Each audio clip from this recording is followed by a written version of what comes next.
साल 1939 की बात है। पंडित मदन मोहन मालवीय ने ऑक्सफोर्ड यूनिवर्सिटी के एक प्रोफेसर को चिट्ठी लिखकर हमेशा के लिए भारत आने का न्योता भेजा।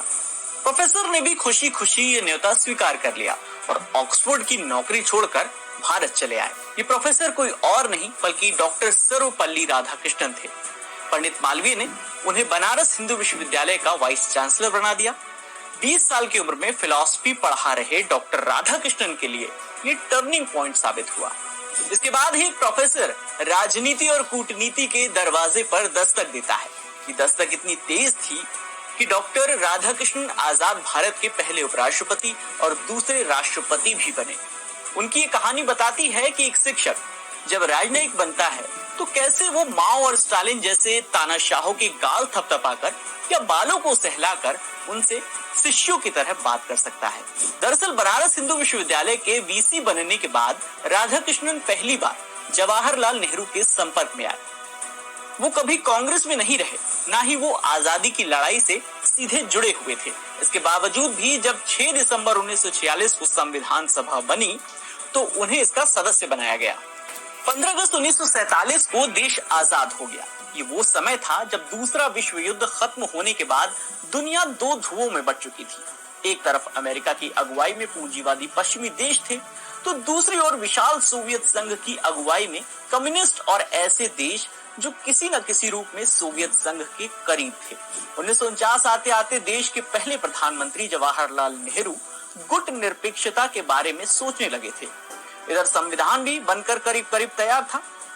तभी नेहरू ने डॉक्टर राधाकृष्णन से मुलाकात की और उनसे संविधान सभा छोड़ने को कहा। दरअसल नेहरू राधाकृष्णन को सोवियत संघ में भारत का राजदूत बनाने का फैसला कर चुके थे। उन्हें दो धड़ों में बढ़ चुकी दुनिया को साधने के लिए ऐसे दमदार शख्स की जरूरत थी जो ताकतवर देशों के ताकतवर नेताओं को समझा सके। 12 जुलाई 1949 को राधाकृष्णन ने काम संभाला। सभी सोचने लगे कि सोवियत संघ जैसे कम्युनिस्ट तानाशाही में फिलॉसफी के टीचर को क्यों भेजा गया। मॉस्को पहुंचकर राधाकृष्णन को सोवियत संघ के नेता जोसेफ स्टालिन से औपचारिक मुलाकात करनी थी, लेकिन 6 महीने तक स्टालिन ने मिलने का समय ही नहीं दिया। फिर 14 जनवरी 1950 को स्टालिन की ओर से डॉक्टर राधाकृष्णन को मुलाकात के लिए बुलाया गया। समय दिया गया रात के 9 बजे का।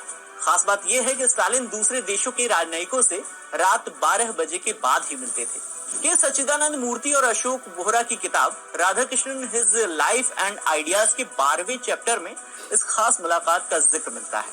किताब के पेज नंबर 121 पर लिखा है, अभिवादन के बाद राधाकृष्णन ने स्टालिन से पहला सवाल पूछा, मिस्टर चेयरमैन सर, आपसे मिलना इतना कठिन क्यों है?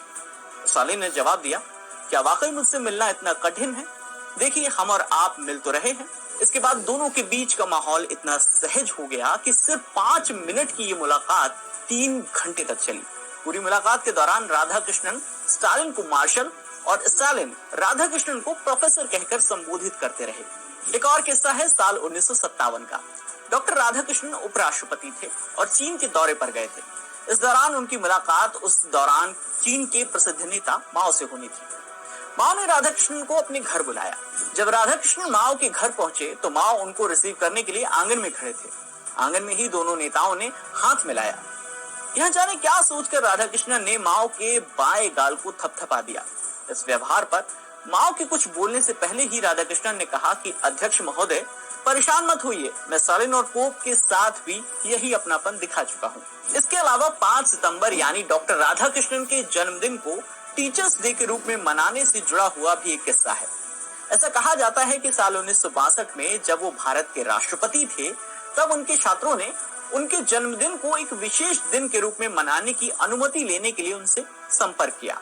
तब राधाकृष्णन ने उनसे कहा कि आप मेरा जन्मदिन मनाना चाहते हैं, ये अच्छी बात है, लेकिन अगर आप इस खास दिन को शिक्षकों की ओर से शिक्षा के क्षेत्र में किए गए योगदान और समर्पण को सम्मानित करते हुए मनाएं तो मुझे सबसे ज्यादा खुशी होगी। उनकी इसी इच्छा का सम्मान करते हुए हर साल 5 सितंबर को देश भर में शिक्षक दिवस मनाया जाने लगा। 5 सितंबर 1888 को जन्मे डॉक्टर राधाकृष्णन को साल 1954 में भारत रत्न से नवाजा गया, लेकिन 17 अप्रैल 1975 को लंबी बीमारी के चलते उनका निधन हो गया। तो ये थे